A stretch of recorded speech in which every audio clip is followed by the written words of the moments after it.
देखिए next question जो है आपका, एथेनॉल के संदर्भ में दिए गए कथनों में से कौन सा सही नहीं है। यानी एथेनॉल के बारे में पूछ रहा है, 4 सेंटेंस दिए हुए हैं। पहला सेंटेंस है, एथेनॉल का निर्माण एंजाइमों की उपस्थिति में शक्कर के वैद्युत अपघटन द्वारा होता है। चलिए एक एक सेंटेंस के बारे में बात कर लेते हैं। सबसे पहले तो समझिए कि देखिए ये एल्केन श्रेणी के जो पद होते हैं, जैसे कि मीथेन है, मीथेन में हाइड्रोजन की जगह एक हाइड्रोक्सिल समूह जोड़ दे तो बन जाता है CH3OH। और इसी तरीके से एथेन जो है दूसरा पद, इसमें अगर हाइड्रोक्सिल समूह जुड़ेगा तो क्या बनेगा, C2H5OH, यानी एथेनॉल। इसको कहते हैं एथेनॉल, इसको कहते हैं मेथेनॉल।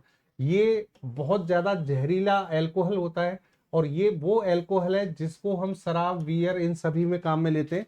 तो एक सेंटेंस आपका ये दिया हुआ है, ये तो साफ दिख रहा है कि प्रमुख घटक इनका यही है, ये सही है।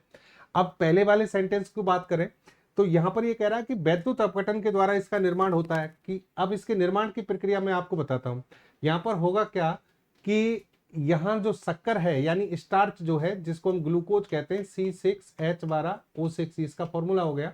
यहां पर कुछ एंजाइम जैसे कि अल्फा एमाइलेज काम में लिया जाता है, और इसके प्रोसेस में ये किस तरीके से डेवलप होगा, C2H5OH, और साथ में CO2 का मॉलिक्यूल यहां पर निकलता है।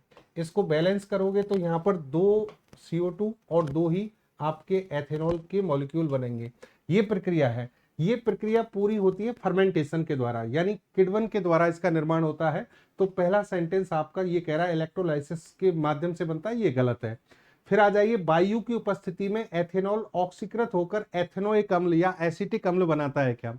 तो यहां पर आपको बता दें कि C2H5OH लिख लीजिए। अब क्या कह रहा है, ऑक्सीकृत होकर, यानी ऑक्सीजन से क्रिया करा दीजिए।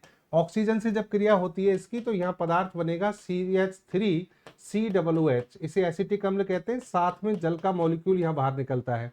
तो ये बिल्कुल सही है सेंटेंस। और फिर है सुइयों को रोगाणु मुक्त करने और घावों को सुखाने में। तो देखिए एथेनॉल की कई विशेषताएं होती हैं।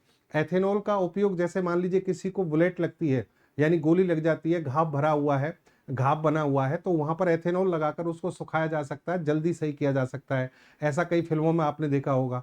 एथेनॉल का उपयोग अभी हम पेट्रोल के साथ ब्लेंडिंग में कर रहे हैं, यानी एक मिश्रण बना रहे हैं। E20 पेट्रोल का नाम सुना है, अभी बहुत चर्चा में है, इस पर हम एक अलग से भी सेशन कर रहे हैं। तो E20 पेट्रोल में 20% एथेनॉल मिलाया जाता है। तो ये यहाँ पर सेंटेंस तीनों आपके सही हैं, तो पहला सेंटेंस गलत है।